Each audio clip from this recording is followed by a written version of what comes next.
What if the one thing keeping you alive was also the thing trapping you in endless pain? That's the nightmare at the center of Fire Punch, a manga set in a frozen world where humanity has been driven to the edge of extinction. The planet is locked in an endless ice age, food is scarce, and a few remaining people survive through cruelty, cannibalism, and whatever else it takes to stay alive. In this world, some people are born with blessings, supernatural powers that set them apart from ordinary humans, but for Agni, the main character, that blessing becomes a curse. Agni and his sister Luna live in a small village trying to survive the frozen wastelands. Even though their lives are harsh, they still have each other, and that gives them something to hold on to. Agni dreams of a warmer world. He tells Luna stories about sunlight, rivers, and a life beyond the snow. Those stories are the closest thing they have to hope. But hope doesn't last long in Fire Punch. One day, a man named Doma arrives at their village. Doma is a powerful blessed warrior who controls fire that never stops burning until his victims are dead. When he discovers how the village survives, he loses all mercy.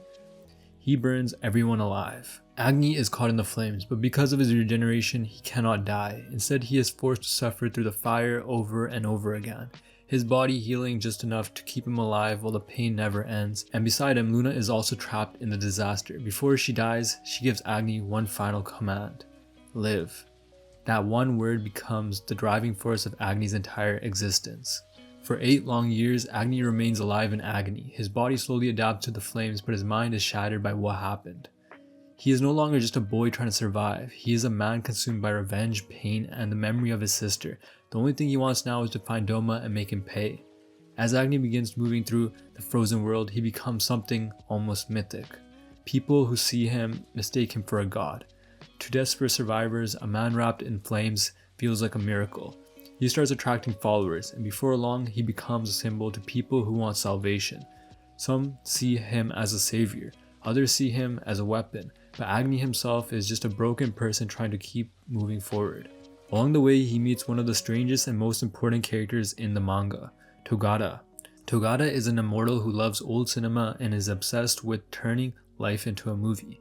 She becomes fascinated by Agni and decides his life would make the perfect story. So she starts pushing him into battles, training him, and filming his journey like it's a grand cinematic production. At first this feels absurd, but Togata matters more than she first appears. Through her, Agni begins to understand how people can turn pain into meaning. She pushes him forward, not because she's kind, but because she sees something in him that he doesn't yet see in himself. She gives structure to his chaos even if her methods are completely unhinged. Meanwhile, Agni keeps chasing Doma and trying to understand the world that ruined his life. As he travels, he meets slaves, cults, soldiers, and more people trapped by the frozen apocalypse. Every place he goes, he sees more suffering. Every victory comes with more blood. Fire Punch never lets Agni become a simple hero. Even when he saves people, the story reminds us that he's often bringing destruction with him. Eventually, Agni does get closer to the man who destroyed his village, but by then, the story has already become a much bigger plot than revenge. Agni is no longer just fighting Doma. He is fighting the weight of his own trauma, the lies he tells himself, and the way the world keeps forcing him to become something monstrous. Then the story introduces Yuta, a woman who looks exactly like Luna. That resemblance changes everything. Agni, already emotionally damaged, starts projecting his lost sister onto her. At the same time, the manga begins moving toward its biggest themes: identity, memory, sacrifice, and the cost of trying to rebuild a broken world. One of the most important twists comes when Yuta is connected to the World Tree, a massive living structure meant to restore warmth to the planet. It sounds like salvation, but in Fire Punch, salvation is never clean. The World Tree is both a miracle and a prison. It gives the world a future, but only through sacrifice. Agni refuses to let Yuta suffer for the sake of the world. In a desperate act, he destroys the tree, freeing her, but changing everything else. The result is catastrophic and emotional at the same time. Yuta loses her memory, Agni's flames weaken, and the story shifts into a strange period of fragile peace. For a while, Agni tells Yuta that she is Luna. He tells himself that lie because the truth hurts too much.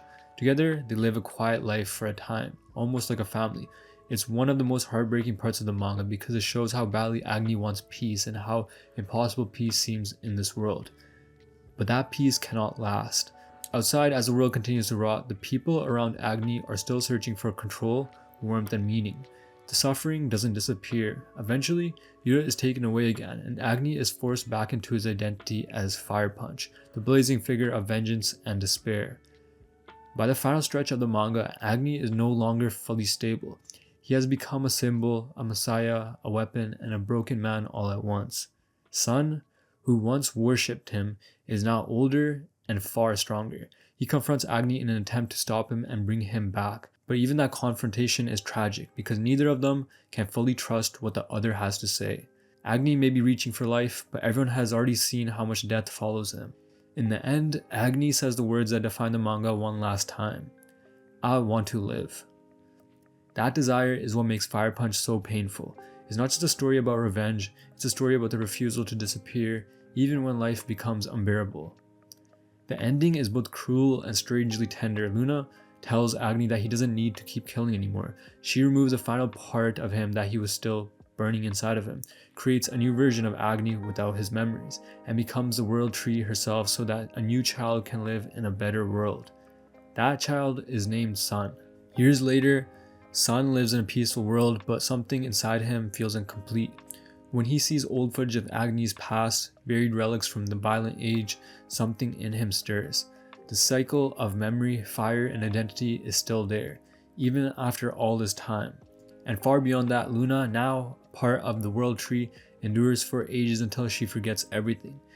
At the very end, after untold years, she meets Sun again.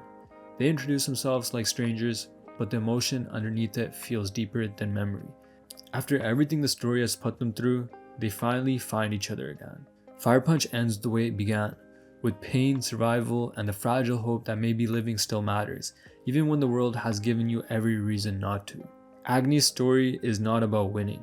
It's about enduring, losing, breaking, and still choosing to keep going. And that is what makes Fire Punch unforgettable.